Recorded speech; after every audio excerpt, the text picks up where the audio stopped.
Carlos Erazo, que debo decir fue mi comandante directo en las montañas del Tolima. Ahí me llamaba Gabriel, por Gabriel García Márquez. Se sorprendió cuando se enteró que a mí me decían casi en todo el M-19 Aureliano, que también era de Gabriel García Márquez. Carlos pues ha tenido una vida personal después de dejar las armas difícil como la de todos nosotros. No tuvo mucho éxito en las justas electorales del Tolima. Nuestra compañía se llamaba Compañía Jorge Eliezer Gaitán y me siento orgulloso de haber levantado la bandera de Gaitán en el Tolima. Y después se fue para Noruega, lejos. Noruega siempre me ha interesado muchísimo porque siempre he pensado que en ese norte sueco y noruego, llegando al Polo Norte, frío que hace, encontré unos exiliados colombianos de Sucre, campesinos, que la justicia los había perseguido señalándolos de ser autores de un secuestro de una señora Gloria Lara. Me refería a esto hace poco y era una mentira. Un infundio construido para atacar a la Asociación Nacional de Usuarios Campesinos de Córdoba y Sucre. En eso, por razones, murió mi amigo más entrañable, Hernán Lora. Y allá los encontré bajo la nieve, 8 horas en tren desde Estocolmo. Y allí hablamos mucho. No sé dónde están, eran los hermanos Rivera, se llamaban así, o se llaman. Y allá yo pensaba en que esos pueblos rubios de ojos azules, bastante altos los hombres y hermosas las mujeres, eran una especie de guardianes del planeta, en los confines de la tierra, en el norte. Por la falta de comida, solo había pesca y eran pescadores, no había mucha tierra fértil. Se convirtieron en unos guerreros tremendos por su altura y su corpulencia. Saqueaban las ciudades de la Europa cristiana. Ellos eran paganos. Casi que murieron cuando dejaron de ser paganos. Y conquistaron los mares de tal manera que dicen, algunas teorías, fueron los primeros europeos en llegar a América por la isla de Terranova. Así conocían el mar, mirando las estrellas. Y esos guerreros hicieron la paz. Y hoy, porque los descendientes de los vikingos son los suecos, los noruegos, los daneses y parte de los ingleses y parte de la construcción del pueblo. El pueblo de los Estados Unidos tiene que ver con ese pueblo. Nos enseñaron cómo los guerreros pueden convertirse en agricultores, en constructores de civilización, en marineros por todos los mares de la tierra, cómo pueden dejar las armas y convertirse en hombres de paz de tal manera que casi nunca hemos visto a Noruega o a los suecos metidos en invasiones. Los noruegos se levantaron en armas cuando los nazis lo invadieron. Y allá hay una de las batallas más famosas en uno de esos pueblos. Y ahora y nos ayudan a construir la paz de Colombia. Suecos y noruegos, sobre todo los noruegos. Y son los vikingos de antes, como esos guerreros inmensos y victoriosos podían hoy llegar a Colombia a ayudarnos a hacer la paz entre nosotros. Y allá donde usted vivió, hay que decirlo, porque tienen unos sabios, los vikingos, que hablaban con la naturaleza y los espíritus de la selva de ellos, que eran más bien, ¿cómo llamaban? Los bosques de pino, y no había más que pino, y se volvieron grandes leñadores y conquistaron el arte de la madera a jinete.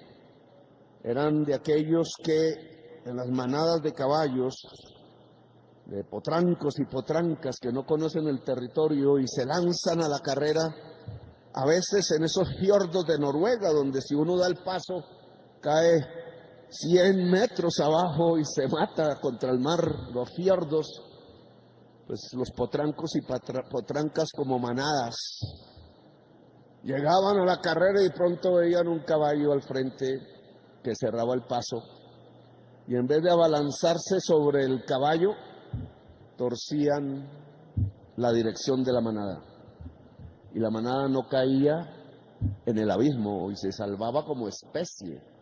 El caballo y la yegua, que son tan hermosos, los vikingos supieron de eso. Y entonces sabían ponerse con su caballo, alguno, el líder, el verdadero guerrero, para impedir que los vikingos a caballo y los caballos y las yeguas se cayeran al abismo. A veces pienso que la sociedad colombiana necesita de esos jinetes, porque varias veces nos hemos destrozado en el abismo. Y ahora no solo la sociedad colombiana, sino la humanidad entera, porque ya nos estamos asomando al abismo y necesitamos los jinetes, los caballos y las yeguas que se sepan parar sin miedo a que la manada los destroce, diciendo que hay que cambiar el camino, porque si no caemos al abismo. Los noruegos nos enseñaron eso allá en esa tierra y usted convivió con ellos y ellos nos acompañan hoy tratando de hacer la paz, es decir, tratando que Colombia, el país de la belleza, el corazón del mundo, no caiga en el abismo, porque si Colombia se cae por el abismo, toda la humanidad caerá también. Y ahí nuestra responsabilidad con la vida y con la paz. Secretaria General de la, bueno, yo iba donde es, miembro representante de Comuneros del Sur, Roger Garzón. Mencioné a José Oti Patiño, que también, no directamente, pero indirectamente fue comandante del M-19, constructor de la paz. De Bateman decía él, me contaron que lo consideraba usted como una esmeralda en bruto y que faltaba era la talla, tallarlo. Espero que este proceso lo esté tallando porque ahora sí que lo necesitamos. Y Comuneros del Sur, me dice Oti, porque es que ahí tienen un nombre parecido al nuestro. Porque nosotros, bueno, yo no estaba ahí porque era un niño, pero digo nosotros porque esa es una historia de un nosotros. Construir el nosotros, lo decía en un consejo, es supremamente importante porque ese nosotros se llamó, antes de llamarse Movimiento 19 de Abril, solo en su vertiente de izquierda, que venía de las FARC y de las montañas con las FARC de ese entonces. Había otra vertiente que eran los congresistas y militantes urbanos y obreros, la mayoría de la ANAPO, porque le habían robado las elecciones un 19 de abril de 1970. Esas dos corrientes se juntaron y fundaron en 1974 el movimiento 19 de abril, del que yo durante 16 años, hasta que se acabó, que no se ha acabado aún, es un espíritu y se parte. No, se llamaban los de la vertiente que salía de la FARC, y la FARC quería fusilar a varios, incluido a Jaime Bateman y a Carlos Pizarro y a otros. Se llamó Comuneros. Ese quizás iba a ser el nombre. Lo cambiamos porque llegaba la gente de la ANAPO y entonces al pueblo que mayoritariamente en ese momento era el ANAPO, le interesaba reivindicar su triunfo, su victoria, que fue burlada por la oligarquía colombiana. Y yo creo que ahí comenzó nuestra guerra de nuevo. No había acabado de apagarse y de nuevo se prendió los 100 años de soledad de Colombia, que aún no terminan y que espero que el Nariño con los vientos del sur sea este acto el comienzo del fin de los 100 años de soledad y de los aurelianos que aprendieron a irse a las armas antes que quedarse con la mujer amada. A ver dónde iba. Eso se lo dedico a Roger Garzón, que viene precisamente de Comuneros del Sur. Embajadores, jefes de misiones diplomáticas y representantes de los organismos internacionales acreditados en Colombia, ministras, ministros, directoras, directores y funcionarios del Gobierno Nacional, altos mandos de las fuerzas militares y de la Policía Nacional, de los que espero el mayor aprendizaje no solo sobre las artes de la guerra, que hay que hacerlo.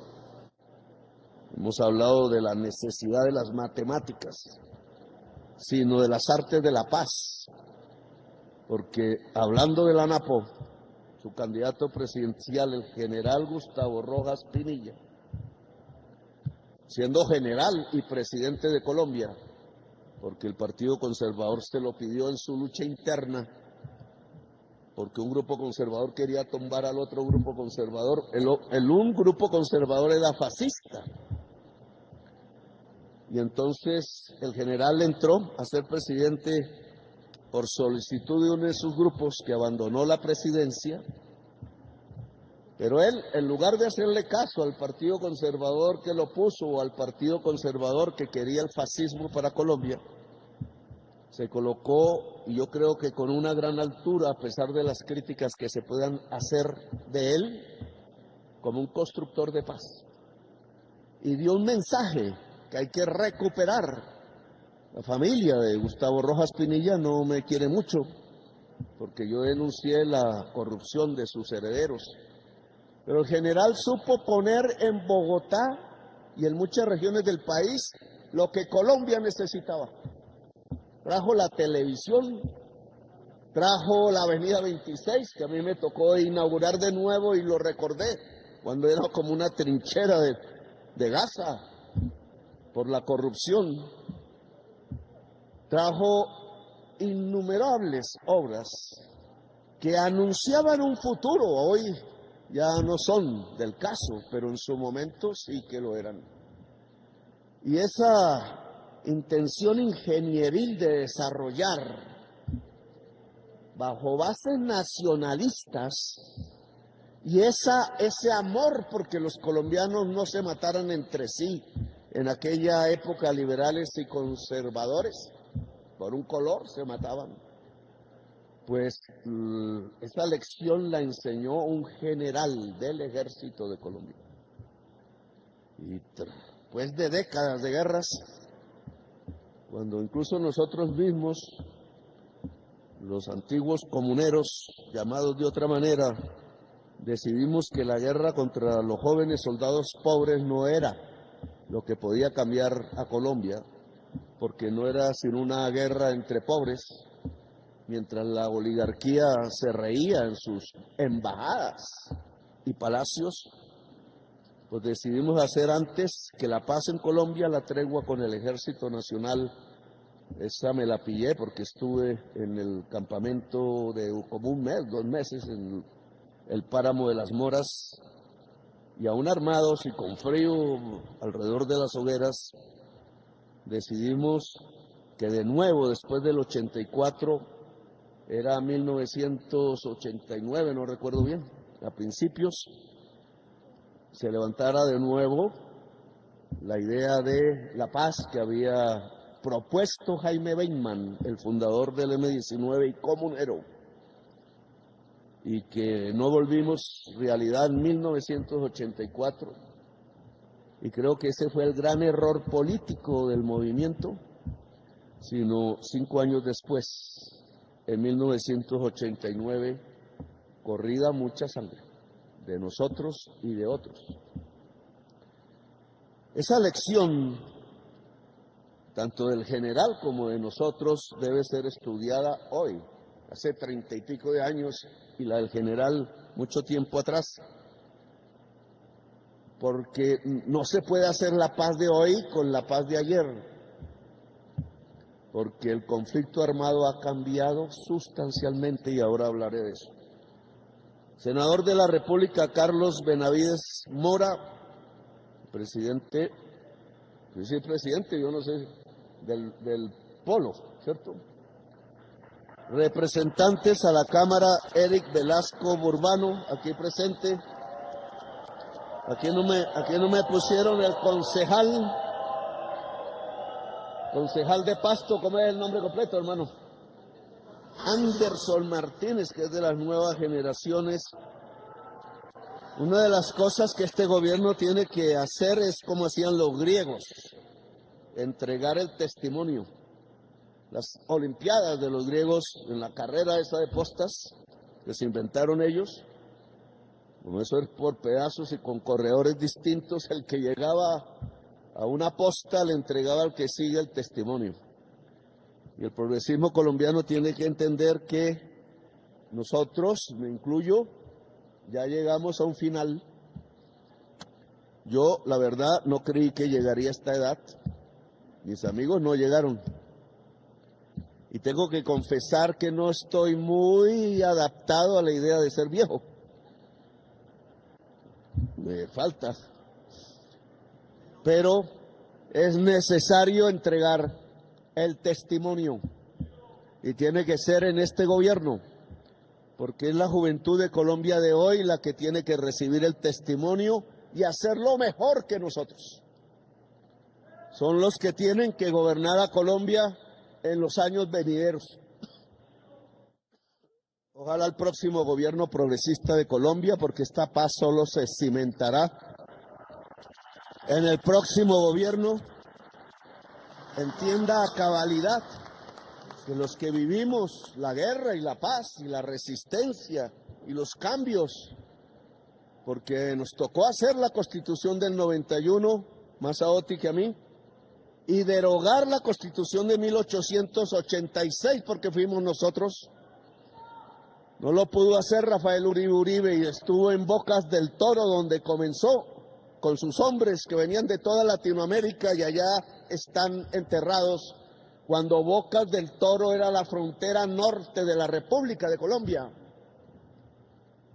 Está ligada esa historia, porque si los hombres eran todos hombres, machismo, 20 en total, entre ellos el general del ejército mexicano en Texas, tomada por los Estados Unidos, y nunca abandonó a Texas.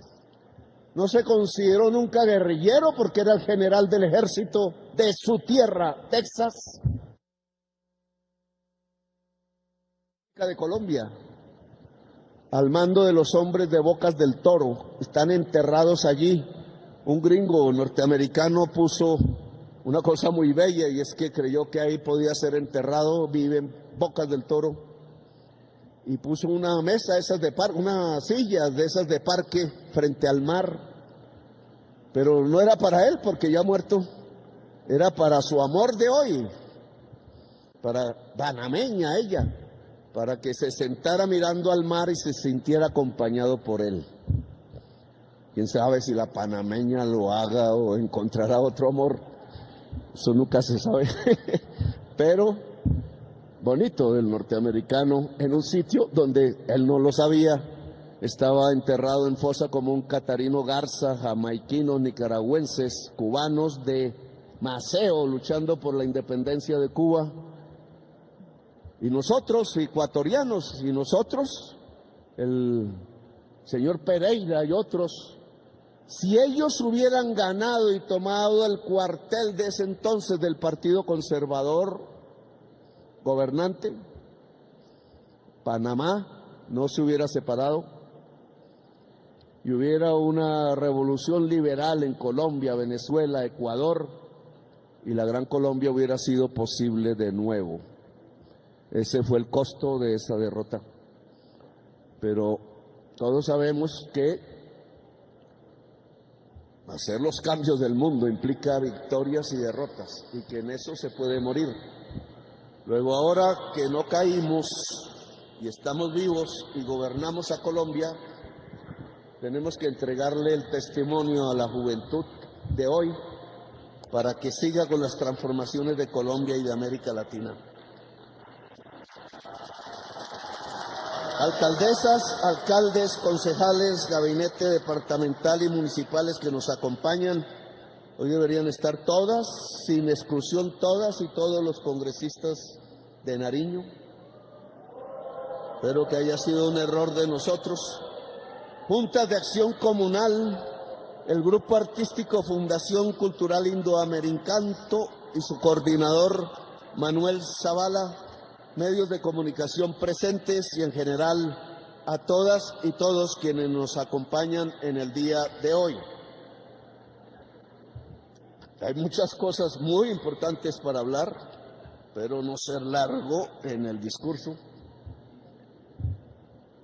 Aquí intento seguir este guión que me he construido, pero indudablemente hay que hablar de temas que no solo tienen que ver con Nariño y con este acuerdo que firmamos y recibimos de paz, sino que hay cosas que pasan en el mundo y en Colombia, pero que tienen que ver con Nariño y con este acuerdo de paz. La prensa titula en redes las palabras de la señora, ay Dios, Titi Noem, hablando a una entrevista que dio sobre la reunión que tuvo conmigo. Yo he tratado de que se comunican con ella para saber, ¿no? Porque puede ser un error de los periodistas, suele ocurrir, o el traductor, porque confieso que no aprendí inglés y ese fue un error mío de mi vida personal, porque debí haberlo aprendido. En mi colegio público no me lo enseñaban bien. Los colegios públicos deben enseñar bien el inglés. Y de joven pues estuve con Oti en las ciudades y montañas, en la clandestinidad y con Carlos, y ahí no se enseñaba inglés. Y ya más viejo, pues loro viejo no aprende a hablar. Y me dediqué fue a aprender el francés porque eran los escritores y filósofos y revolucionarios y yo quería, como Antonio Nariño, leer del francés las nuevas tesis. Pero las nuevas tesis revolucionarias ya no están en Francia, ya no están en Europa. Europa envejece y los que nos vamos volviendo viejos nos llenamos de mañas y de ideas viejas y nostalgias. Y las revoluciones, no quiero excluirlos, también habrá, las hacen los jóvenes por las ideas nuevas. Y entonces Latinoamérica hoy es mirada desde Europa, porque allá no se sienten capaces y sus mayorías electorales votan por el fascismo, pero en América Latina se vota por el progresismo y parece ser el último lugar del mundo, convocado a la muerte general. La crisis climática es eso, y todos sabemos cómo frenar la muerte general, deteniendo el consumo del petróleo y el carbón, pero la codicia que se centra en las ganancias que se hacen alrededor del petróleo y el carbón está impidiendo a la humanidad tomar el paso que implica no caerse como manada de potrancos y potrancas en el abismo. Y faltan los caballos y los jinetes. Espero ser uno de ellos después de que me vaya de aquí, pero eso he intentado. Y entonces en esta conversación con la señora Noem, parece que ella, según ella, en la conversación que ha tenido la canciller Laura, no entendió exactamente lo que yo estaba diciendo. Suele suceder por no aprender los idiomas, y yo como no hablo inglés, error mío, lo leo ahí medio, leía Walt Whitman en inglés y ese sí es un poeta. Ojalá norteamericanos y norteamericanas jóvenes leyeran más a Walt Whitman, porque ese se parece a nosotros. Y tenemos que aprender cómo somos unos y otros, porque por miles de años vamos a vivir en este continente. Ni ellos se van a ir, ni nosotros nos vamos a ir.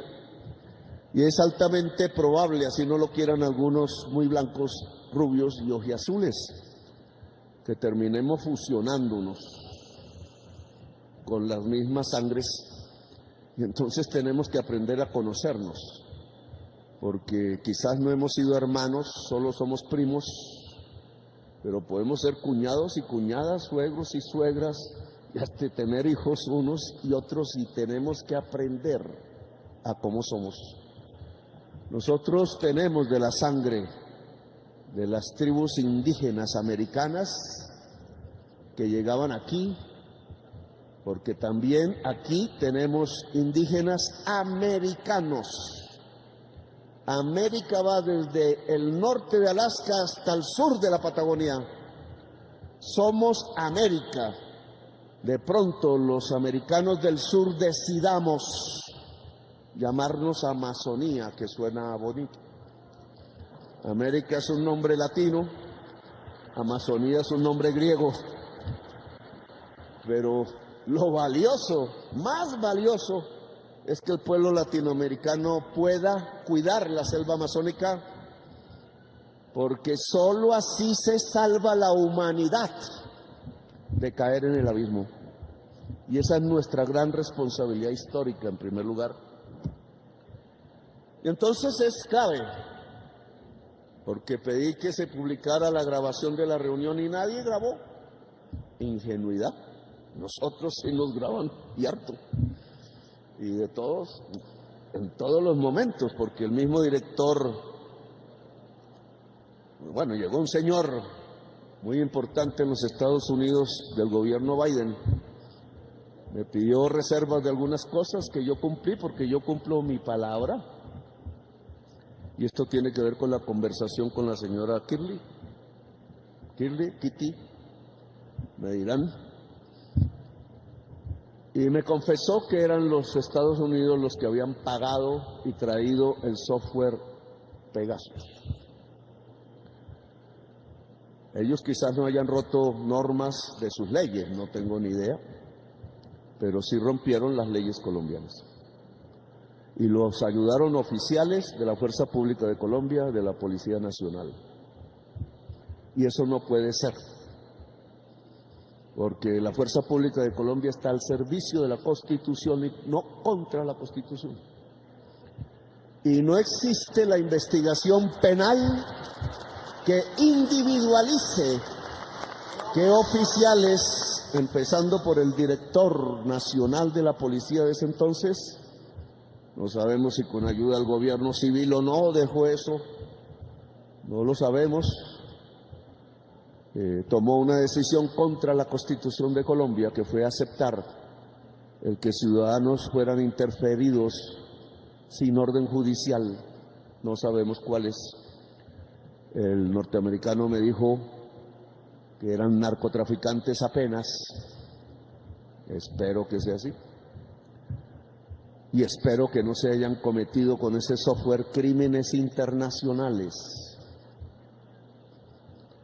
porque Colombia no se hizo para cometer crímenes contra la humanidad, ni dentro de sus fronteras, ni fuera de sus fronteras, porque Bolívar nos enseñó, y antes otros como Bencos Biojó y los comuneros, precisamente los comuneros del sur y de Santander, nos enseñaron que nuestra bandera se llama libertad. Y los criminales internacionales son esclavistas. Yo no sé si mi decisión de comprar los aviones de guerra a Suecia tenga que ver con estas últimas palabras que no son ciertas de la señora secretaria de Seguridad, allá le dicen, ¿cómo? Noem, Cristi Noem, allá le dicen secretario a quienes, como aquí le decimos ministros, ministras. Entonces no es cualquier persona, es la ministra de Seguridad de Estados Unidos y le habla al oído a Trump no como los uribistas ricos de Miami, que también los uribistas gringos de Miami le echan solo mentiras. No, que aquí Petro es despreciado. Las manifestaciones últimas demostraron dónde está el pueblo.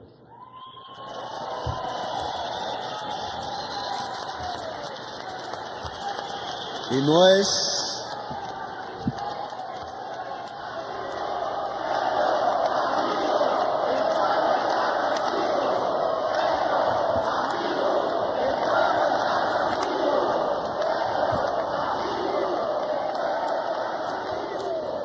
para amenazar.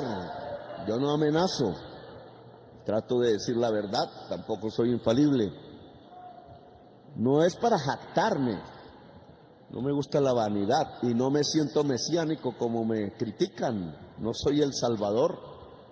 El Salvador de Colombia es el pueblo de Colombia, no una persona específica.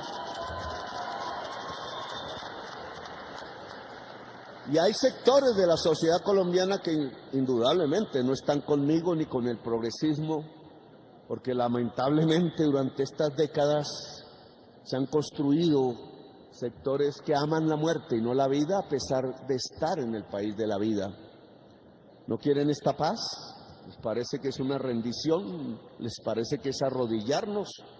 ¿Les parece que era mejor los tiempos en donde seguridad se llenaba con la palabra muerte y se contaba por muertos, como aquellos gobernantes que recibían las orejas y los dedos de los liberales que asesinaban y creyeron que así se construía la paz y la democracia? ¿Cómo se les ocurre?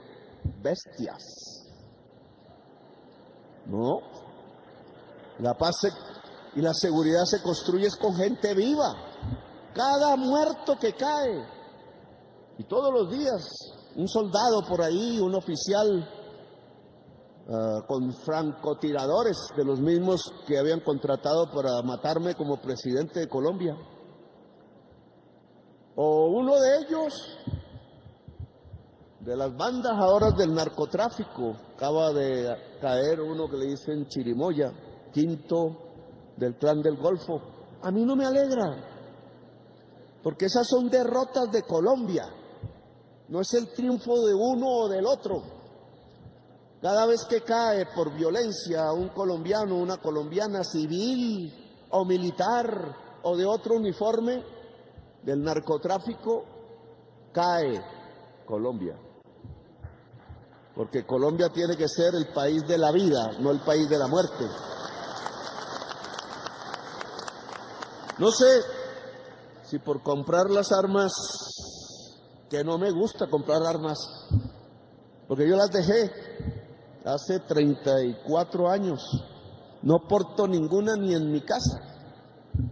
A veces pienso que es necesario, pero trato de cumplir mi palabra. Sin embargo, vivo rodeado de hombres armados, 200 a estas alturas. Nunca vi tantos en el M-19 juntos. Y no me gusta comprar las armas, por eso mismo, pero sé que sería una ingenuidad. Antonio Navarro, que era a la muerte de Pizarro el comandante del M-19 y después presidente de la Constituyente que derogó la Constitución de 1886, nariñense, o por lo menos gobernante nariñense, la gente aquí lo quiere mucho, se preguntaba, ¿y es bueno comprar armas? Pues él debería saberlo más que yo, porque él fue el constructor con otros y otras de una estrategia político-militar.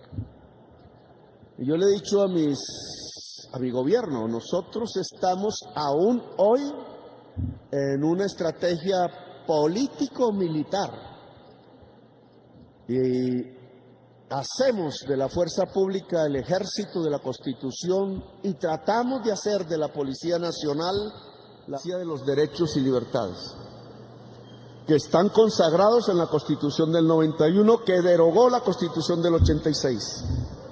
Ese es nuestro acuerdo de paz.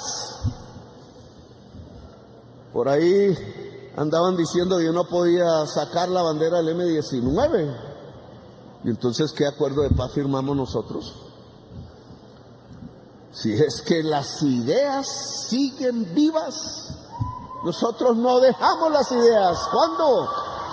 Eso no está escrito en el acuerdo de paz nuestro, que además no se escribió porque lo derogaron en el Congreso de la República, era un referendo. Sirve hoy de prueba para los días de hoy. Fueron 3 párrafos los que se firmó con el presidente Virgilio Barco en la Casa de Nariño y Carlos Pizarro, con su sombrero, que ahora dicen que no puede estar en esa misma Casa de Nariño. Entonces, ¿por qué no le dijeron al principio que no podía entrar? Para que ahora vengan a decir que el sombrero no puede entrar. El sombrero de la paz, no quieren que entre a la Casa de Nariño y se quede ahí. Ese no es la boina de la guerra, es el sombrero de la paz, que entró a la Casa de Nariño a firmar el único acuerdo de paz con el M-19, y firmó el presidente de la República y el comandante general Carlos Pizarro, que después asesinaron. Ahí no dice que dejamos de usar nuestras ideas. Nosotros las transformamos sin cambiar sus fundamentos, porque las ideas, sin cambiar los tótem, como decía Freud, los tótem que guía a la humanidad, cambiamos ideas porque el mundo va cambiando, y nosotros con nuestro cerebro, nuestras ideas y nuestros músculos no somos sino parte de un fluir como los ríos, que es un fluir del universo. El que no fluye queda como una piedra y lo destruye el agua, porque el agua destruye las piedras. Nosotros somos agua. Eso no se reconoce, pero la dialéctica sí, somos dialécticos.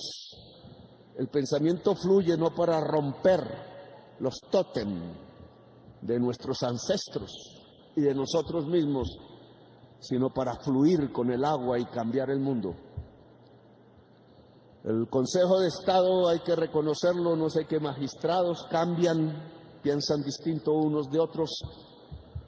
Le dijo al país, la bandera del M-19 se puede usar porque es legal y porque representa no solo una rebelión, sino una esperanza de revolución.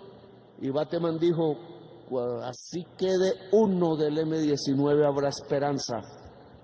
Y yo tengo que decir que este gobierno lo que ha hecho es crecer la esperanza en la sociedad colombiana, y la esperanza es la que hace las revoluciones. La esperanza es el que hace el nosotros. La esperanza es que lo que nos hace vivir hasta el último momento y arañar.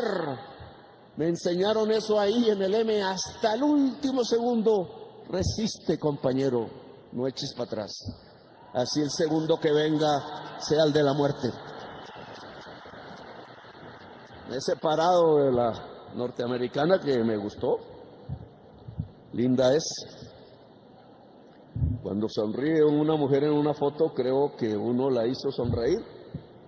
Cuando uno sonríe en una foto, pues porque ella lo hizo sonreír a uno. No me gusta sonreír de mentiras. Sé que eso se usa en la diplomacia internacional, porque ella apareció en la foto que se tomó conmigo, ella alta, yo bajito, sonrientes. Y yo sonreí porque fui franco. La diplomacia de la oligarquía santafereña es de mentiras, es de arrodillados, pega la puñalada trapera. Varias me han pegado. Ángela, que se reúne conmigo después de una campaña mágica, te dije, recibió una puñalada trapera, y yo también, y sabemos de quién. Espero que no le dé la puñalada trapera a Colombia, porque eso sí sería terrible. Yo llevo como 7 de ella. Pero así es la vida, entonces hay que aprender. La señora dice que así me entendió y yo le creo. Y entonces hay que poner las palabras sobre el lugar y ojalá me traduzcan bien si alguien va a traducirme al inglés, que no sé hablar. Soy franco. No es cierto que duré 30 minutos hablando contra Trump. Solo contesté las preguntas que ella me dijo sobre lo que pensaba yo del Tren de Aragua o del bloqueo y dije lo que pensaba y sigo pensando. No digo mentiras. Y hablamos de esos temas que tienen que ver con nosotros, no con los temas de los Estados Unidos, que respeto. Trump ha sido elegido por el pueblo norteamericano, por unas querencias que tienen allá o unas carencias también. Y ese no es el problema del presidente de Colombia. El problema del presidente de Colombia es si tiene que ver con nosotros, las y los colombianos. E indudablemente temas como migración. ¿Cuántos colombianos están en los Estados Unidos que allá consideran criminales, pero nosotros no? El presidente de Colombia no considera criminal a ningún latinoamericano o miembro de la humanidad que esté en los Estados Unidos, porque es un ser humano. Y así se lo digo a Macron y al presidente Sánchez, que ha sido muy avanzado en este tema, o a la reina de Suecia, o al rey de Bélgica, o a la señora presidenta de Italia, de donde viene mi familia, antes de ser Italia, y con la cual nunca he conversado. Ningún migrante es criminal, a menos que cometa un crimen real en la sociedad norteamericana o de cualquier lugar, incluida Colombia. Es, por definición, un ser humano. Punto. Y eso le expresé a la señora. Porque tiene que ver con millones de colombianos, la mayoría que están en Venezuela, y otros en los Estados Unidos, y otros en España y en todas partes. Me encuentro colombianos. Y cuando me saludan y me abrazan, porque ninguno me ha dicho una grosería nunca, en ninguna calle de las ciudades que he visitado, puedo yo mirarlo a la cara como si se tratara de un criminal. Lo miro como un compatriota que ha buscado otro camino y que tiene toda la legitimidad y la libertad de buscarlo. Y no me gustan que cuando regresan a la fuerza, no critico que ese país admita o no admita al que se le dé la gana, porque es el país de ellos. Lo que sí no admito es que lleguen encadenados a su tierra porque no son criminales. Lo que sí no admito es que los metan a las cárceles terribles del Salvador, donde no sé cuántos jóvenes han pasado y no sé cuántos criminales de verdad y cuántos no. Ya El Salvador sabrá eso de su historia, después que supo hacer una paz, después que hizo la paz el M-19. Por eso Ortega no nos quiere, porque dice que hicimos perder la revolución centroamericana, pero yo creo que la revolución centroamericana está por hacerse y pasa, porque la más profunda democracia también habite en Panamá, y ojalá podamos hacer una confederación con Panamá y con Venezuela y con Ecuador, y ojalá entrase Haití y República Dominicana, que alzó la bandera gran colombiana. Ojalá nos pudiéramos unir otra vez, pensaba en Bocas del Toro. Yo no sé si como una nación ya ha corrido el tiempo y el agua fluye, sino como una confederación en donde nos quisiéramos como hermanos de verdad y no solo en los discursos. Los latinoamericanos echamos mucho discurso, mucho tilín, tilín y nada de paletas. Pues yo compré los aviones suecos por uno. Están dentro de la OTAN, no me salgo, no estoy muy seguro de hacer parte de un bloque militar petrolero como el de Putin. En China, indudablemente crece una potencia mundial. Los aranceles que se han puesto y tiene el derecho de ponerlos en Estados Unidos, no fue mal. De economía me enseñaron que los precios en la economía no son absolutos, sino relativos. Y con ese arancel los precios relativos de los productos latinoamericanos ganan respecto al resto del mundo. Pero no soy ingenuo de corto plazo.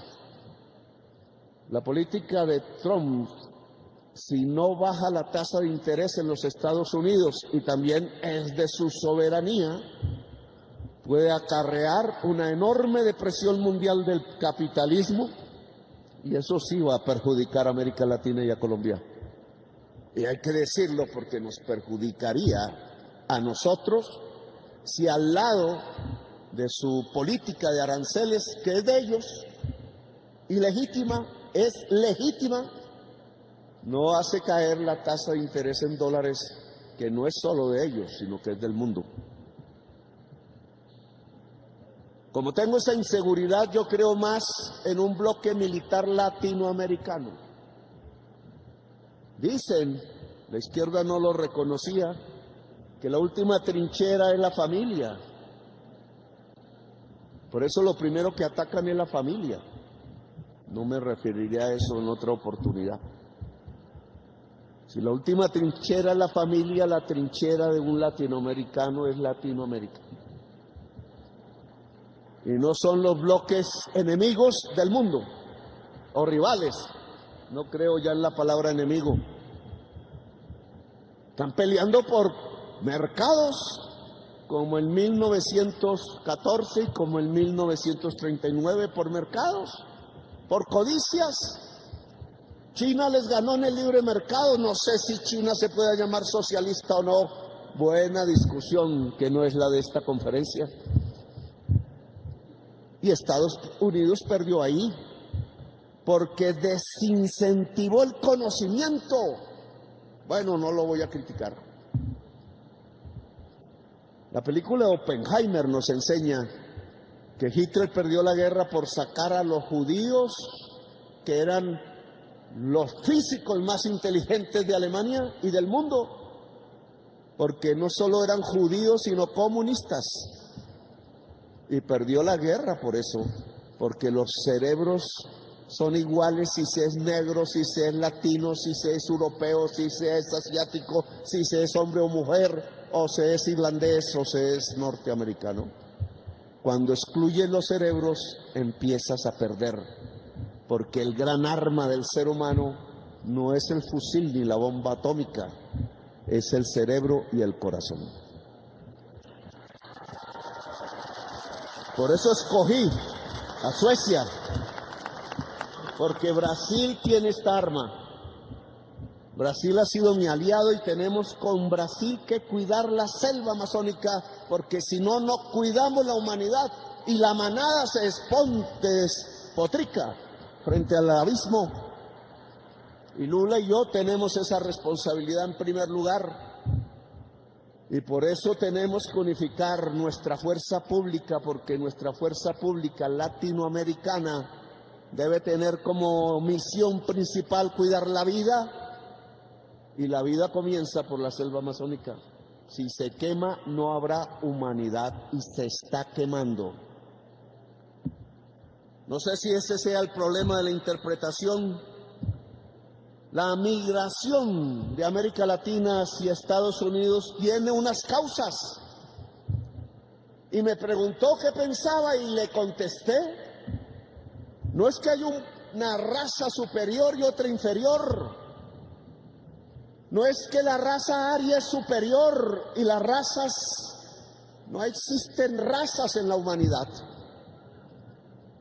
Son culturas diferentes, son vidas e historias diferentes, son geografías diferentes. El color de la piel depende del sol, no de la raza. Depende del medio ambiente.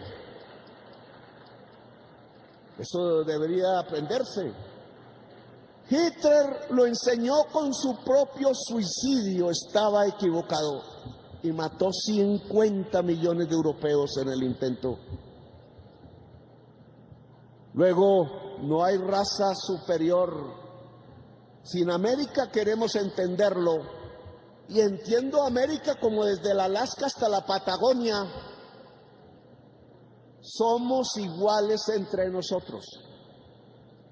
Cuando la señora Noem llegó a mi oficina, la consideré igual y no superior. Y si alguna vez Trump habla conmigo, que quién sabe, la señora Noem dijo que si quería hablar por teléfono, y hay cosas que no se hablan por teléfono, me enseñó el programa Pegasus y otras cosas antes. Pues es de tú a tú, no porque yo quiera imponerle mis ideas, pero tampoco al revés, porque el diálogo entre americanos, y lo somos, Trump y yo y todos los que habitamos aquí, es entre iguales. Nos lo enseñó Bolívar a nosotros y se los enseñó Washington y Hamilton y Madison a ellos, porque tenemos las mismas ideas en el nacimiento de nuestras repúblicas, que no son monarquías. Ellos y nosotros aprendimos que el reino es soberano, aprendimos que no nos arrodillamos, sino que hablamos con el corazón y con la razón, que la razón es el fundamento de la democracia, y entonces hablamos entre iguales, porque si no, no sería la libertad. América es la tierra de la libertad y ondea la bandera en el norte, en el centro y en el sur de América. América debe ser grande, sí, si sabemos unidos cuidar a la humanidad y la vida y no la destruimos. La migración tiene como causa que América Latina la han vuelto pobre, porque no es pobre, tiene la mayor riqueza, se lo dije a Noem, tiene las energías y el potencial de las energías limpias, y le puse los números. Si todo ese potencial se desarrollara y se llevara en cables eléctricos, y por eso es importante la unión de Panamá y Colombia en ese proyecto, se limpia toda la matriz de energías fósiles de los Estados Unidos y aportamos a la mitad de la solución de la crisis climática, y podemos decir con hidalguía, americanos salvamos la humanidad. Y si China se va por delante, pues bienvenida, porque si es capaz de descarbonizar su economía, será la primera potencia mundial, no solo económica, sino cultural y política de la humanidad. Y lo que tiene que hacerse en el norte, si quieren que no sea así, no es hacer una guerra con China, es hablar y dialogar, y sobre todo descarbonizar. La economía norteamericana y América Latina tiene con qué hacerlo. Solo se necesita hablar de tú a tú. Si se hiciera, no habría migración de América Latina hacia el norte, porque aquí se mantendría el agua que se estaba evaporando por la crisis climática, es decir, por la riqueza del norte consumiendo petróleo y carbón. Y aquí entonces estaría la selva amazónica, y aquí habría prosperidad. Un colombiano solo se va a Estados Unidos, no porque quiera dejar la belleza de su país, sino porque no tiene con qué vivir y sobrevivir en este país. Por eso es un error, y se lo dije a la señora Noem, bloquear a Venezuela. Colombia ha sufrido como nadie, o no fueron los millones de venezolanos los que pasaron y aún se quedan por aquí. Y no podemos tratar a los venezolanos como no queremos que traten a los colombianos en Estados Unidos o en España o en Venezuela, que hay millones. Somos hermanos. Y le dije a la señora Noem, si hubiese desbloqueo en Venezuela no habría la migración del Darién. ¿Por qué quieren volverlo a hacer? Es un error. Le dije a la señora Noem, cuando abrí las relaciones diplomáticas con Venezuela, cesó la entrada de venezolanos a Colombia. Solo había que hacer eso, portarnos como hermanos, porque los pueblos no tienen que sufrir lo que hacen sus gobiernos, son pueblos hermanos, y entre Venezuela y Colombia sí que nuestros pueblos son hermanos, como entre colombianos y panameños, como entre colombianos y ecuatorianos, como entre colombianos y antillanos, somos los mismos. Nadie nos puede dividir artificialmente. Yo no reconocí el gobierno de Maduro y no lo reconozco, pero creo que la solución no es bloquear más a Cuba y a Venezuela. Están mandando al hambre a los pueblos, y los pueblos no se dejan morir de hambre. Entonces, no esperen que cese la migración, si lo que hacen es el bloqueo. Quiten el bloqueo y no habrá migración por ahora. Y ayúdenos conjuntamente, hagámoslo, a solucionar la crisis climática, y no habrá migración del sur hacia el norte. Eso fue lo que dije. Eso no es una crítica a Trump, son mis ideas y están fundadas por muchas razones de la ciencia, incluido de científicos de los Estados Unidos, así varios allá no les crean. Y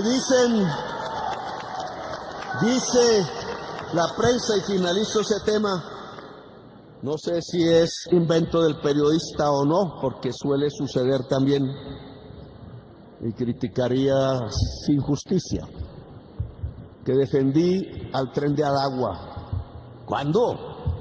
¿Yo qué tengo que ver con el Tren de Aragua para defenderlo? ¿De dónde sacó en su cabeza o qué palabra usó en inglés el traductor para entender que estoy defendiendo el Tren de Aragua? Me preguntó qué piensa del Tren de Aragua y dije la verdad. Hemos tenido una experiencia en Colombia.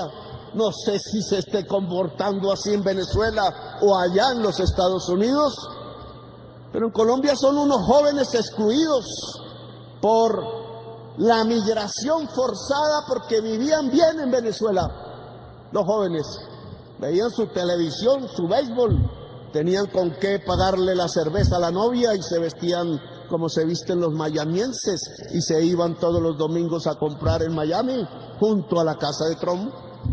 Y de pronto, como solo vivían del petróleo, pues le cerraron el petróleo.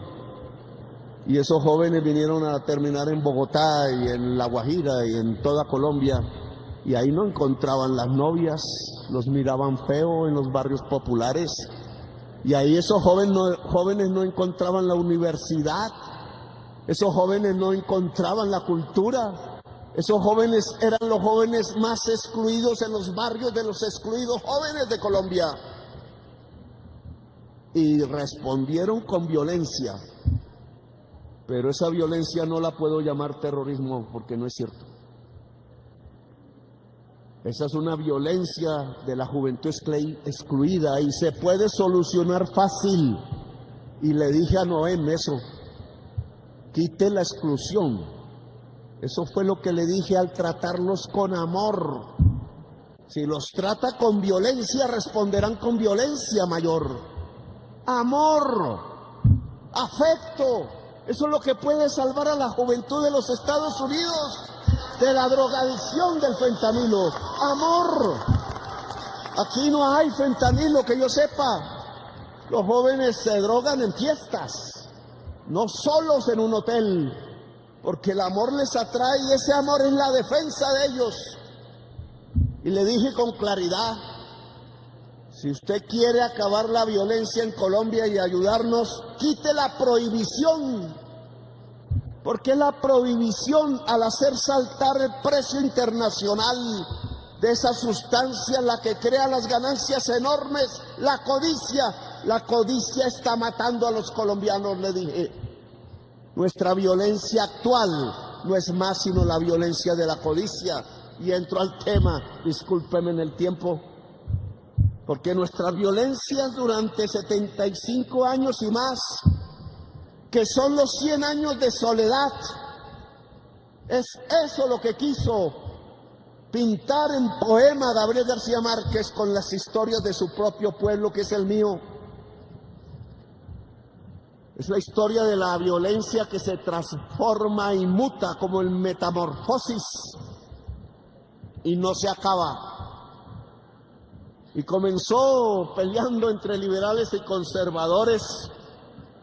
De ahí sí hay que pintar las casas de azul, cuando la gente de Macondo quería pintar las casas como se le diera la gana, y empezó una guerra de Aureliano. Y después siguió porque hubo 300.000 muertos en Colombia, o en mentiras.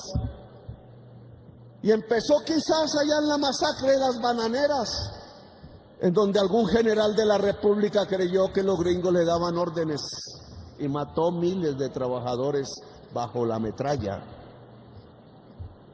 Olvidó la lección de Bolívar. El ejército de Colombia actúa bajo la bandera de la libertad, la república y la democracia. ¿Y cuántos años llevamos nosotros aquí? De liberales y conservadores pasamos a campesinos que levantaban la bandera cooperativa y no supieron entenderlos ni hablar con ellos y los bombardearon. El abuelo de una senadora, presidente ignorante, descendiente de esclavistas. No sabían cómo hablar con los herederos de los siervos y de los esclavos, y había que hablar en Colombia.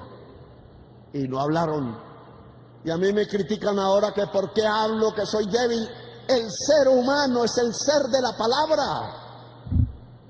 Algunos animales nos imitan, pero nosotros somos el ser animal de la palabra. Y la palabra es la inteligencia, la joya del universo.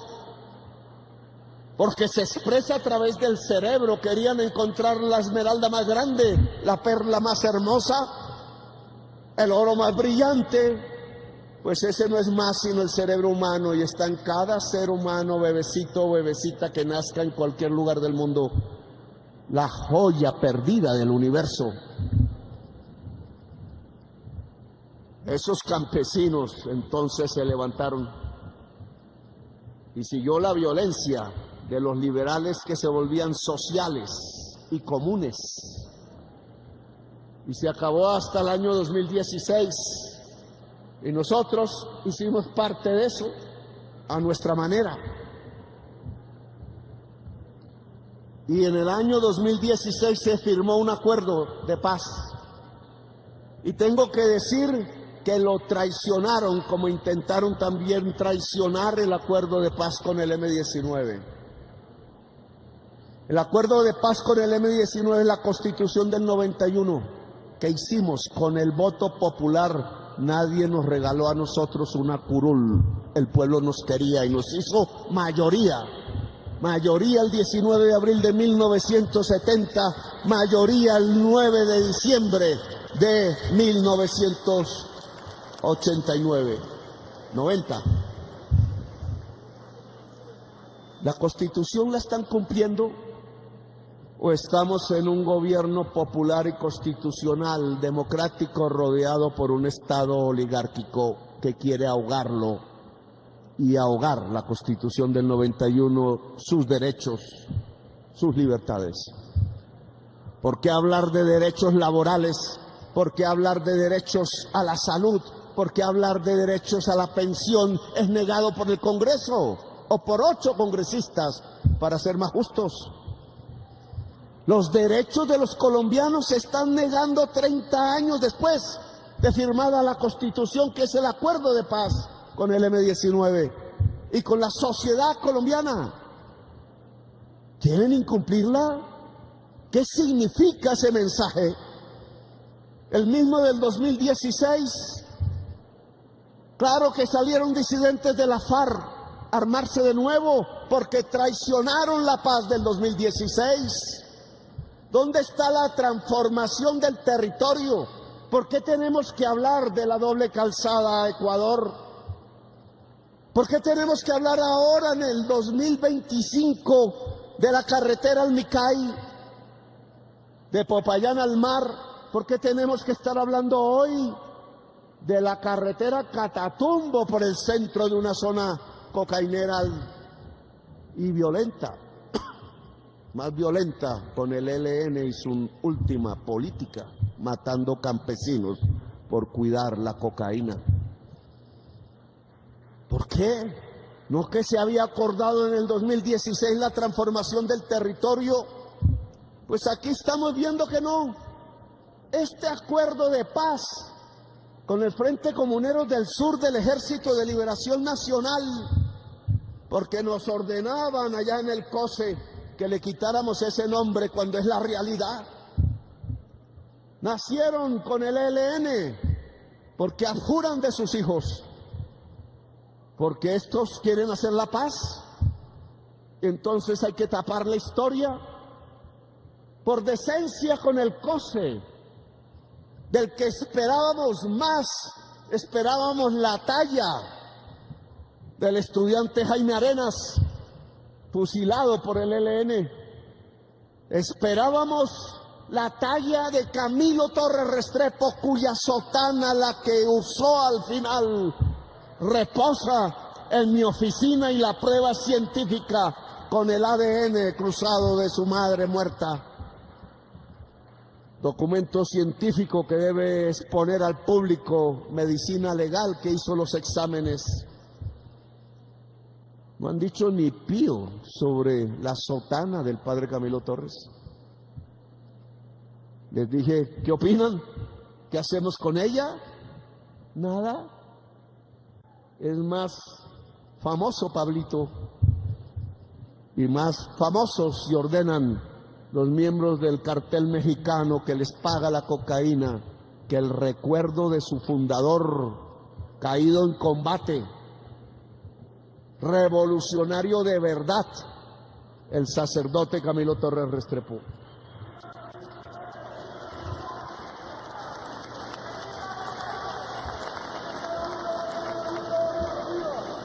El padre Camilo Torres Restrepo habló del amor eficaz.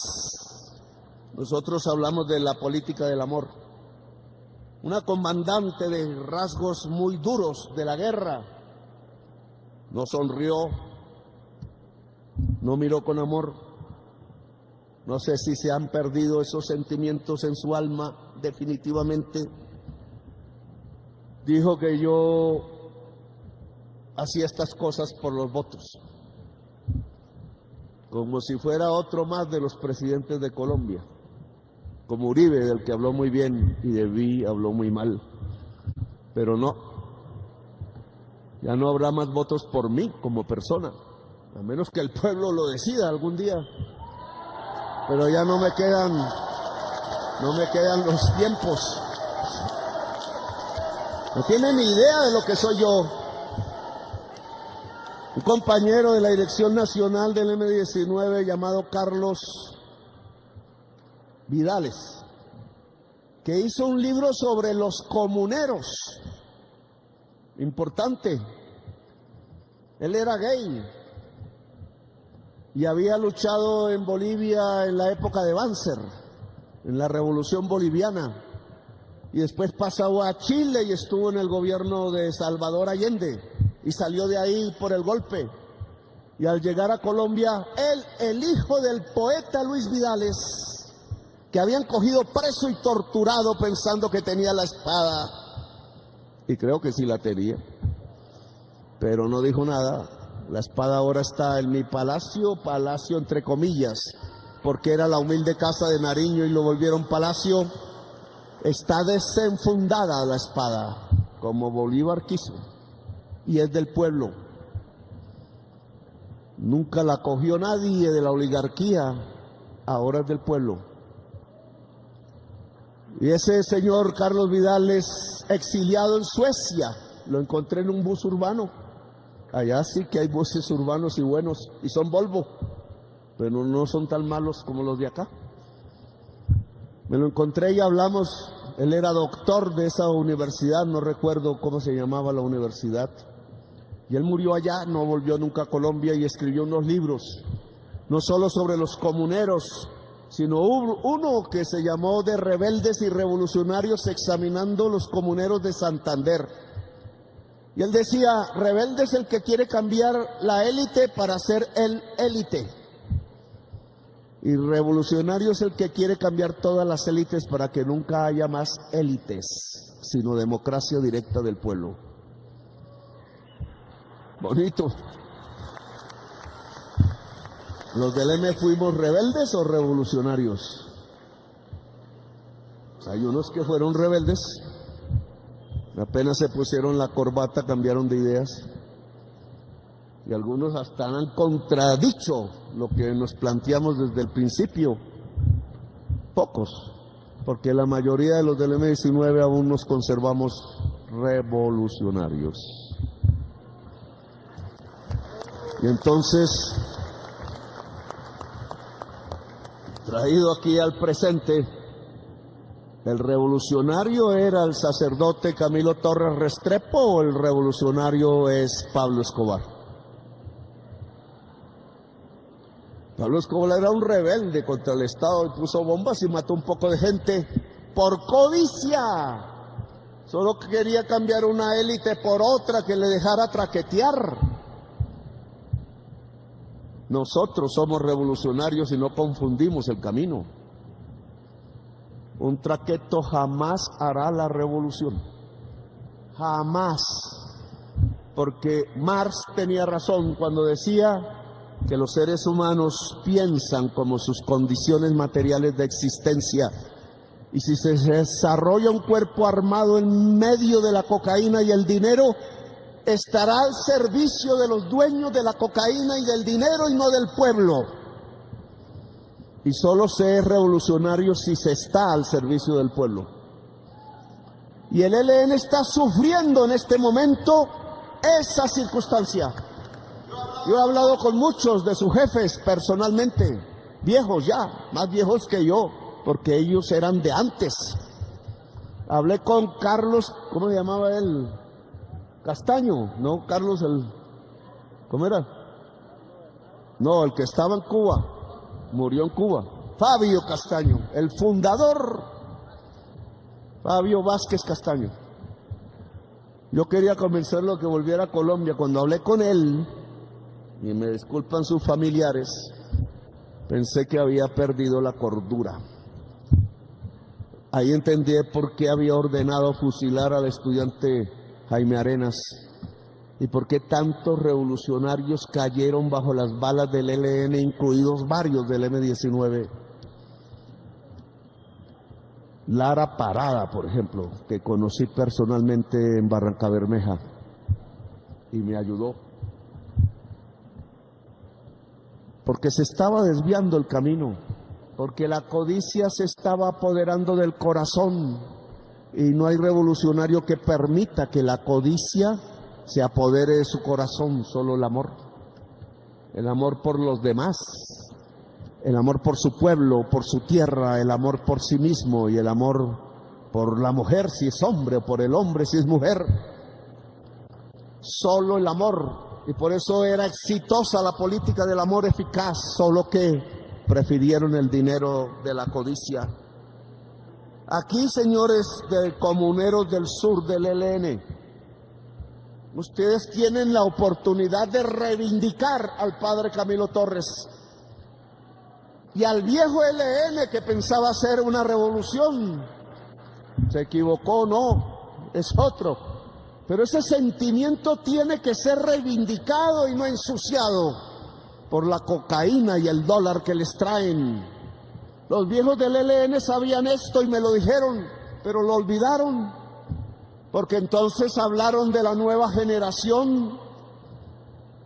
Y yo no conozco los de la nueva generación, pero los veo y son traquetos. Y Camilo Torres Restrepo no se cambia por los traquetos.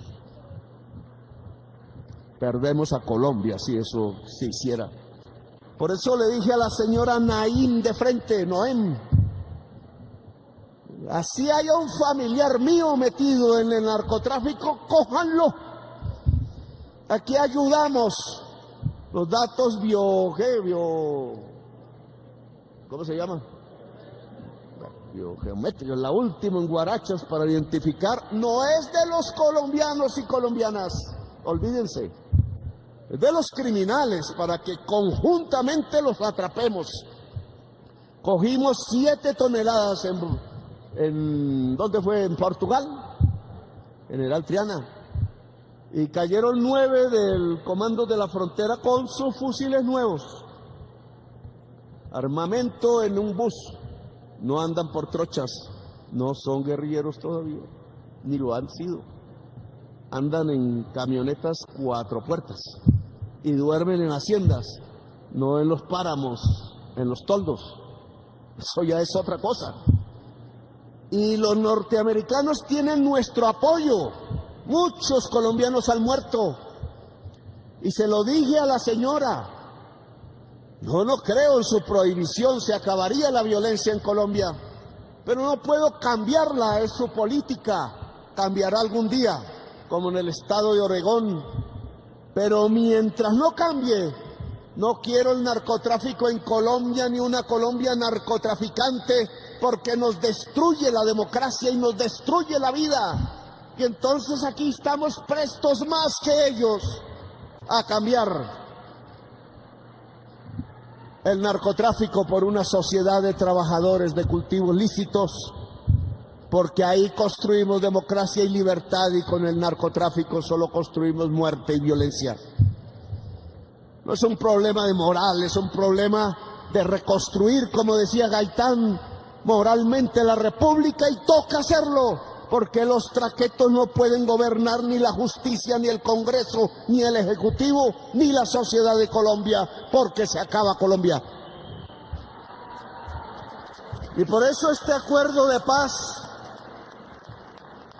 va hacia lo que toca, porque reconoce las nuevas realidades de la violencia en Colombia, porque la violencia está en la frontera, porque las rutas no apuntan a Bogotá, porque los puertos de Colombia son los más violentos, porque la violencia de hoy es la violencia de la economía ilícita, no es la violencia de la bandera ideológica, no es la del socialismo, no es la de los liberales antiguos ni de los conservadores antiguos. No podemos manejar un proceso de paz como si fuera de aquellas épocas.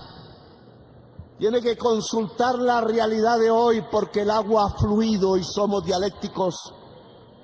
Y sabemos que hay una mezcla entre los dos mundos. El mundo salido de la insurgencia armada, que quería cambiar el mundo, y el mundo que surge de hoy del traquetismo, que piensas en la codicia y el dólar.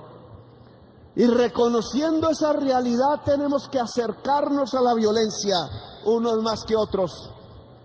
Debo reconocer que en Comuneros del Sur del ELN brilló más la idea del cambio, la transformación del territorio, el beneficio del pueblo y la sociedad, que el ELN que cayó sobre el Catatumbo, porque ni siquiera es el de los catatumbenses. Un ELN que venía de afuera y cuyos socios son los carteles mexicanos. Y no piensa en el campesino porque lo asesinó, ni piensa en el Catatumbo, sino en solo cuidar los cultivos de la segunda zona más cocainera del mundo, condenando a su propio pueblo a la violencia y condenando a Venezuela y a Colombia a una desestabilización de la frontera que puede darle a quienes desde otros lugares lo que añoran es en tomarse el petróleo gratuitamente e invadir a Venezuela. Si el Tren de Aragua no es terrorista, el pueblo venezolano debe ser tratado como los demás pueblos latinoamericanos y debe ser con dignidad, no conducido a las cárceles salvadoreñas solo porque creyó que Maduro no era la solución y que sí podía esperarla en los Estados Unidos. Y miren cómo lo han traicionado. Ahora los consideran terroristas y pueden echar a la cárcel a los niños de 14 años y pueden quitarles sus casas y sus bienes, y eso no es posible. Así no construimos la paz y la colaboración común. Yo creo que debe haber elecciones en Venezuela sin bloqueos y para todos y todas, y que sea la decisión libre del pueblo, cualesquiera que sea. Pero no es más bloqueo y muchísimo menos tratar a los venezolanos como parias de la tierra con excusas que no son. Porque la experiencia que hemos tenido en Colombia es que esa gente del Tren de Aragua es una banda delincuencial y que muchos dejarían de serlo si simplemente hablamos y les abrimos la puerta de la universidad y de las oportunidades como a los demás jóvenes de Colombia. Yoti, te queda para que vaya a esa cárcel de Cúcuta y hable con ellos y veamos cuál es la verdad, si es verdad lo que dicen en el norte o tenemos razón, y si ellos tienen razón, pues nos disculpamos.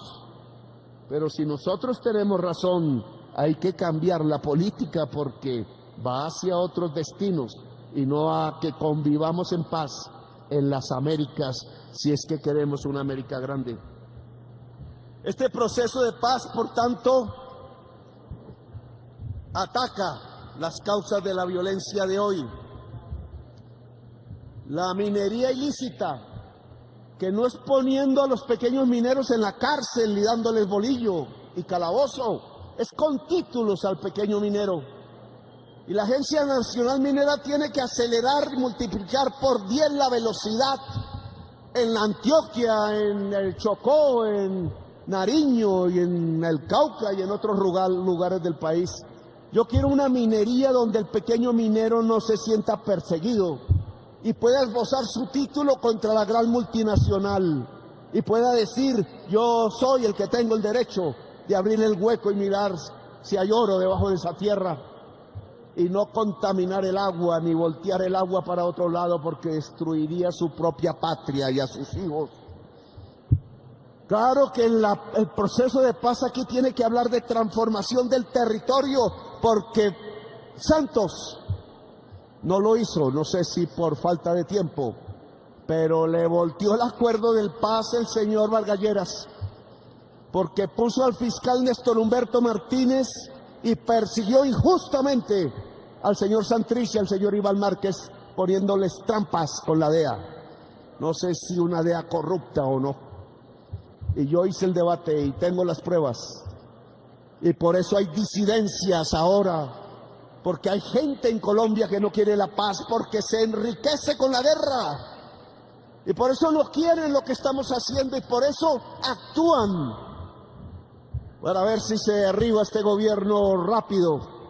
Y la respuesta que tiene que darles el pueblo colombiano es que este gobierno no se derriba porque nació del pueblo. Y al que no quiere caldo se le dan 2 tazas. Y entonces ya no será esto, sino el próximo gobierno también progresista, para acabar de hacer la tarea de la construcción democrática y de la paz de Colombia, para que Colombia sea el país de la belleza, porque es el corazón del mundo y nos lo merecemos, una vida en paz.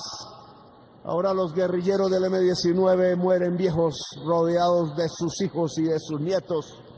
Mis nietas son francesas, marsellesas, y mi único consuelo es que por lo menos allá se hizo el himno de la Marsellesa, bajo el cual se hizo la Revolución Francesa y la Revolución de 1917 en la Rusia zarista. Ojalá aprendan de ese himno, y nosotros también, porque bajo esas ideas hicimos la República de Colombia. Claro que hay que sustituir cultivos, y de eso hablé con la señora, siempre el apellido, Noem, Cristi Noem. Le dijo: ustedes están pensando en fumigaciones y eso ha fracasado una y otra vez, porque es una guerra al campesinado de Colombia y solo nace violencia de ahí. Hannah Arendt lo dijo en palabras filosóficas, la que había sido perseguida por Hitler, austriaca, húngara, austriaca ella, Agnes Heller era la húngara, y la señora exiliada en Nueva York lo escribió en libros hermosos: las naciones occidentales son fuertes porque han nacido del campesinado que ha levantado la bandera nacional. Y nosotros estamos aprendiendo a que el campesinado de Colombia levante la bandera de Colombia. Es decir, estamos construyendo una nación. No es fumigando, no es quemando sus ranchos, no es llevándolos a las cárceles. El 25% de las cárceles de Colombia está llena de campesinos y jovencitos, y hay aglutinamiento por encima de lo normal. Quiero ir a la colonia que hay en el Meta y quiero que se transforme en 40.000 hectáreas. Ojalá Harman, no sé si está por aquí, me ayude. Allá en el Meta, su departamento. Esa es la tierra que quiero que compre, no otra. Porque entonces ese campesinado preso lo vamos a llevar allí si es que la justicia no nos ayuda, para que vuelvan a sembrar y a tener tierra y siembren maíz y yuca y no la hoja de coca, y sean más libres y a través del trabajo puedan salir rápido y se desocupen las cárceles de Colombia y ellos puedan o quedarse ahí o tener del Estado otra tierra y ya cerca a los mercados cultivar alimentos para la humanidad. Esa es la reforma agraria. Dar títulos sobre la tierra, dar posesión sobre la tierra, y si no hay tierra, entregarle la tierra de los terratenientes, que ojalá la vendan. Pues aquí entonces tenemos que hablar de una reforma agraria. ¿Cómo se deja de cultivar la hoja de coca y pasamos a cultivar con prosperidad e industrializar los cultivos que reemplacen la hoja de coca? Y este acuerdo de paz dice cómo.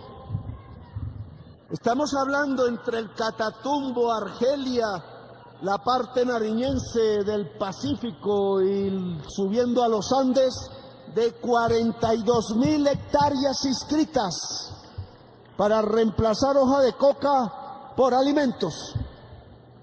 Los alimentos los necesita la humanidad y podemos, lo demuestra la última matriz de exportaciones a Estados Unidos y al mundo, construir nuestra prosperidad allí, alimentando al mundo. ¿La paz puede ayudar a alimentar el mundo? Me pregunto. Yo digo que sí. Y entonces aquí tenemos otro método diferente para salir del narcotráfico y para ayudar a la ciudadanía norteamericana que sin afectos y llevados a una especie de carrera de caballos por el triunfo social que no existe, los podamos alejar progresivamente del abuso y la drogadicción, y a Europa, y a Rusia, y a Australia, y a Israel también. Entonces, 42.000 hectáreas es más que lo que la Embajada de Estados Unidos espera que hagamos en Colombia, que dijo 30.000 hectáreas. Y no quemamos ni un rancho, y no arrojamos veneno en la casa campesina, y no llevamos a la cárcel al campesino ni al joven, y lo estamos logrando. Si lo hacemos en este año, si lo hacemos en este gobierno, y podemos mostrar que 40.000, 50.000 hectáreas fueron sustituidas porque al campesino se le dio la gana, porque pusimos los recursos a tiempo, porque pusimos la carretera y la escuela y el hospital.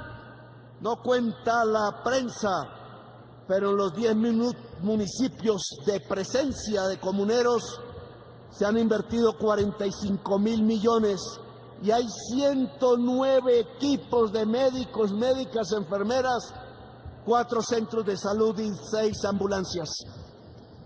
Así se transforma el territorio y no es que lo vamos a hacer, ya están. La prensa no habla de esta reforma a la salud porque está conquistada por los vampiros de la salud que se llenan de dinero, volviendo al paciente una mercancía.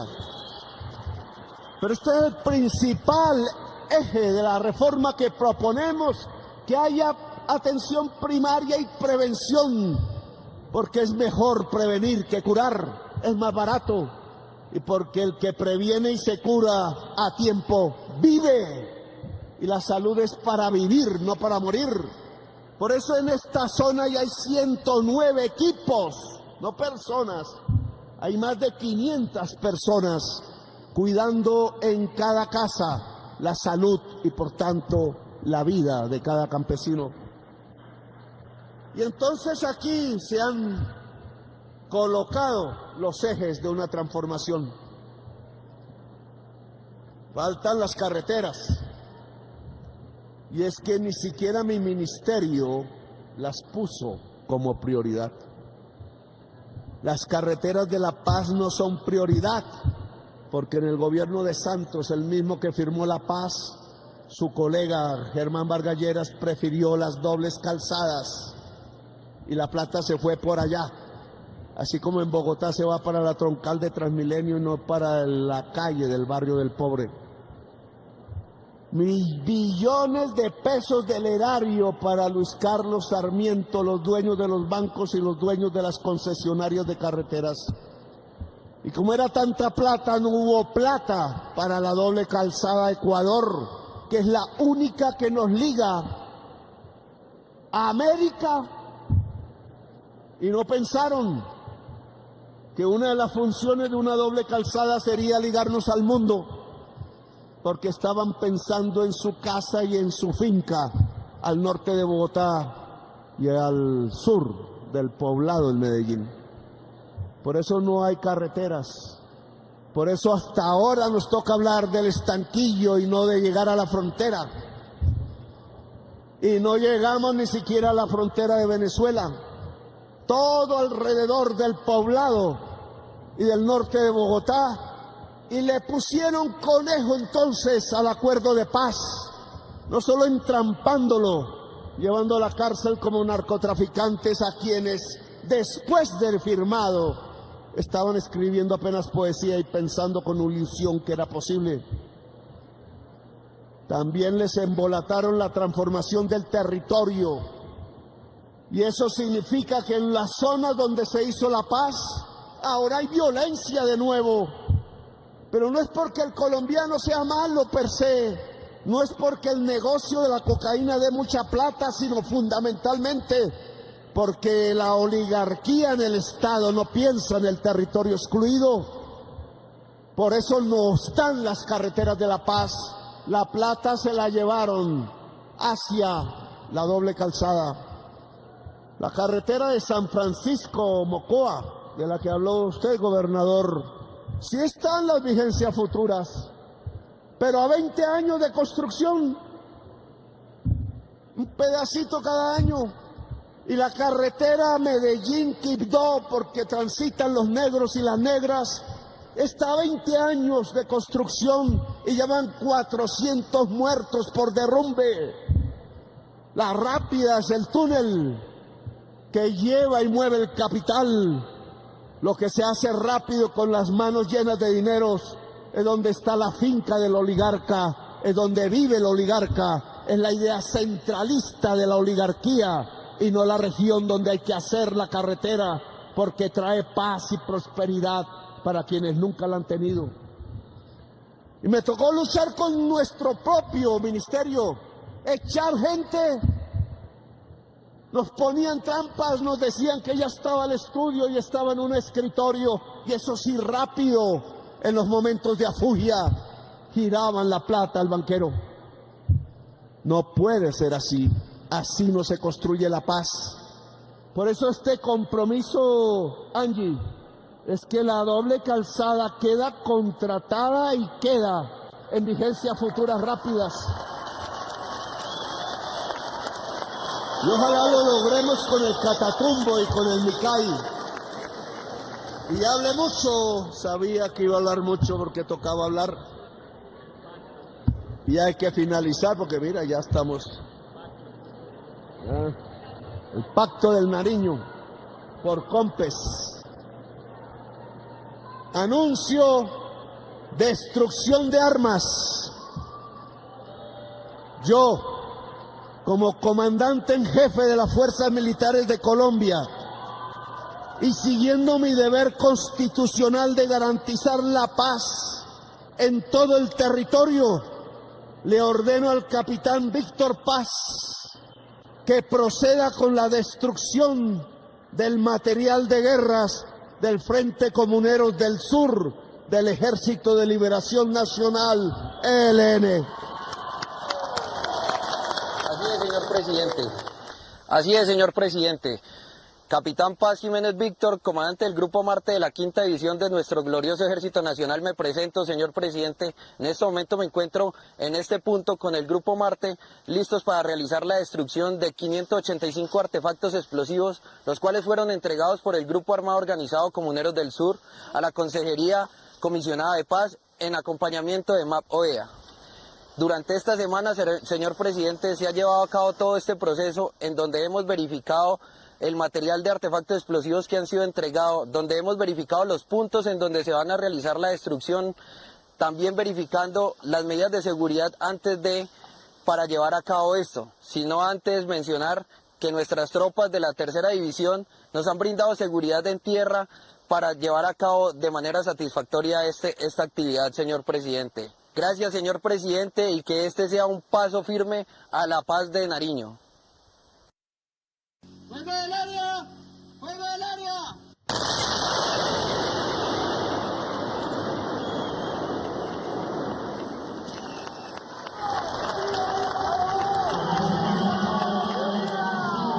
Nariño, para este gran esfuerzo del gobierno nacional, de las autoridades del departamento y por supuesto reconociendo la voluntad también del Frente Comuneros del ELN, estamos dando por finalizado este importante evento, acordando y haciendo avances del proceso de paz territorial en Nariño.